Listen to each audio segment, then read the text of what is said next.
এমন ভান করছে যেন কত বিবেকবোধ, কত দেশপ্রেম, কত জনদরদ, কত শুভবুদ্ধি। আচ্ছা আচ্ছা, রাজনীতি করছেন করুন না, কিন্তু রাজনীতির নেপথ্যে আপনাদের উদ্দেশ্যটা কী, আপনাদের লক্ষ্যটা কী? হ্যাঁ, যুব সমাজকে নিজেদের নকর চাকর আর মুছি মেতর বানিয়ে রাখার লক্ষ্য।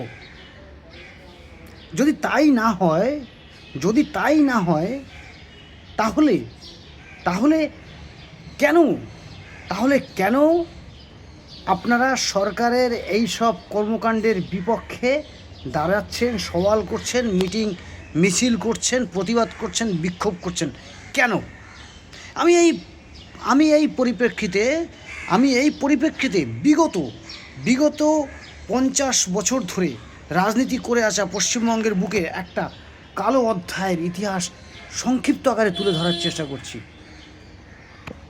আচ্ছা ভাবুন তো, আজ থেকে 50 বছর ধরে যারা সরকারি জমিতে ব্যবসা করেছেন, আয় উপার্জন করেছেন, টাকা পয়সা জমিয়েছেন, ছেলেপুলে মানুষ করেছেন, ব্যাংক ব্যালেন্স করেছেন, এখন আবার সেই জমি ক্লিয়ার করার জন্য সরকারকে আপনাদের দায়িত্ব নিতে হবে কেন?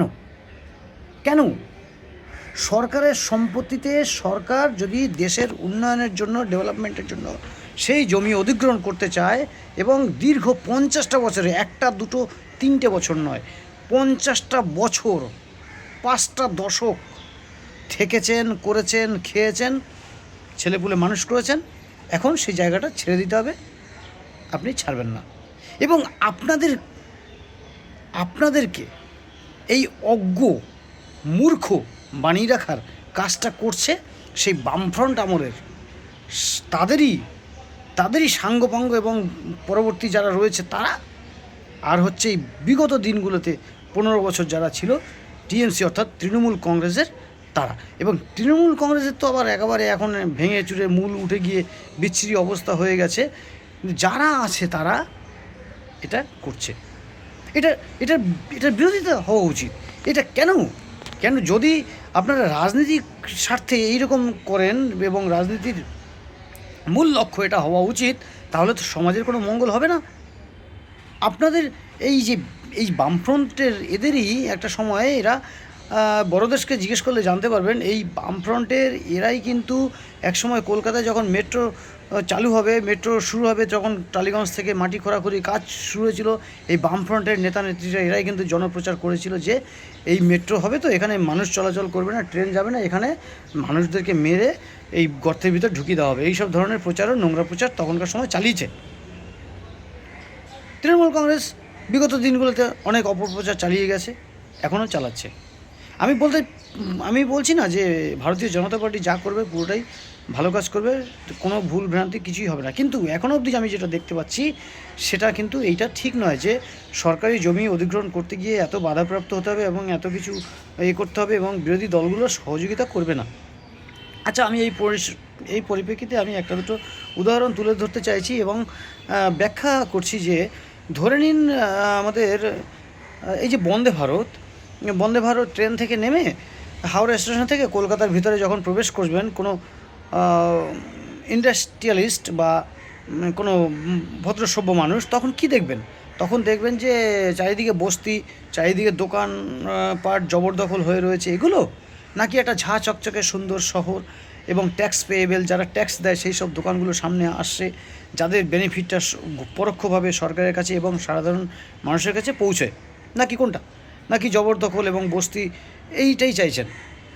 নম্বর 1। নম্বর 2 হচ্ছে এই যারা ট্যাক্স দিচ্ছে, যেসব দোকানদারেরা, তাদের দোকানে যদি বিক্রি বাট্টা না হয়, তাদের যদি মুনাফা না হয়, তাহলে তারা কি করে ট্যাক্স পে করবে? এবং যে ট্যাক্সের বিনিময়ে মানুষের কল্যাণ হয়, সরকারের যে কল্যাণমূলক প্রকল্পগুলো, কাজগুলো হয়, যেরকম হাসপাতাল, নির্মাণ, ডাক্তার তৈরি, তারপর সেনাবাহিনী, পুলিশ, ব্রিজ, রাস্তাঘাট, সমস্ত খাতেই তো সরকারের টাকা প্রয়োজন হয়। টাকা কোথা থেকে আসবে?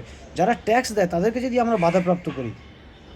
এবং নম্বর থার্ড হচ্ছে আমাদের যে ছেলেপুলে, আমাদের যে ভবিষ্যৎ প্রজন্ম, তারা কি করবে? তাদের ভবিষ্যৎ কী? তারা কি সারা জীবন পরিযায়ী শ্রমিক হয়ে রাজ্যের বাইরে পড়ে থাকবে? না, এমনটা হতে পারে না। যাই হোক, যার এইসব সব কিছুর পরিপ্রেক্ষিতে আমাদেরকে উচিত একটা নিট অ্যান্ড ক্লিন পরিবেশ তৈরি করা, রাজ্য তৈরি করা, যেখানে সরকার সরকার স্বাধীনভাবে সরকার স্বাধীনভাবে আমাদের উন্নয়নের জন্য তাদের যেটা মনে হয় সেটা করতে পারে। অবশ্যই সরকার যদি কোনো ভুল কাজ করে তখন আমরা তাদের বিরোধিতা করব, সমালোচনা করব, এই তো রাস্তা আমাদের আছেই। কিন্তু যেটা দেখছি, আমরা পরিষ্কার দেখতে পাচ্ছি যে আমাদের বেনিফিটের জন্য, আমাদের ভালোর জন্য সরকার কাজ করার চেষ্টা করছে, সেখানে শুধু শুধু কেন তাদেরকে আমরা বাধা দেব? এটা তো ঠিক নয়। যাই হোক, সকলে খুব গভীর দৃষ্টি দিয়ে এটা ভাববেন, বোঝার চেষ্টা করবেন। আজ আমি এ পর্যন্তই রাখছি। আপনাদের চেনা পরিচিত মুখ, রাজনৈতিক বিশ্লেষক, সমাজ সেবামূলক কাজের সাথে যুক্ত থাকার চেষ্টা করি, প্লাস একজন সাহিত্যকর্মী, কবি সুব্রত মিত্র। ধন্যবাদ। সকলে খুব খুব ভালো থাকবেন। আর যারা এই যে মিটিং মিছিল করছেন এবং এখনও চালিয়ে যাচ্ছেন, সেই সব বামফ্রন্টের নেতাদেরকে বলছি, এবং তৃণমূলের সেই সব নেতা নেত্রীদেরকে বলছি, একটু বিচার বিচক্ষণতার দিক দিয়ে ভাবুন। মানুষকে আর এইভাবে যুব সমাজকে নাচিয়ে বা মানুষকে ছোট ছোট কিছু স্বার্থের কারণে দেশের বড় ক্ষতি করবেন না। মানুষকে সঠিক পথে চালিত করুন, দেশকে সঠিকভাবে এগোতে দিন। বিরোধিতা অবশ্যই থাকবে, কিন্তু যেটা বিরোধিতা করার সেটা করবেন। অযথা ভিড় বাড়িয়ে বা গ্যাঞ্জাম করে লাভ নেই। ধন্যবাদ।